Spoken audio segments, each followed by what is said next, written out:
When you think about it, what these composers and writers of opera were really so attracted to in Greek theater was the notion that this was an organism for a community to come together and reflect on the kind of society they wanted to be.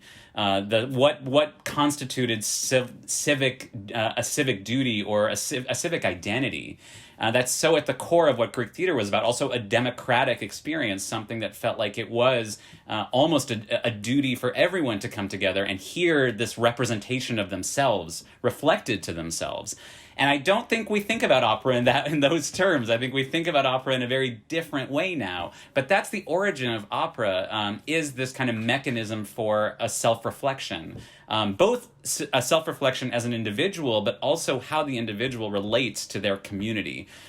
And that's something that I feel like is an untapped power that opera can still possess. But I think that there's a lot of room for growth in that direction, I think, for opera. But certainly my work over the last few years, Sweetland, the pieces I've done with the industry, and now increasingly I'm trying to think about how these larger institutions can start to think about how that can be part of the future of opera, and how opera can still be considered an art form that's emerging rather than purely classical, but with a connection to the classical.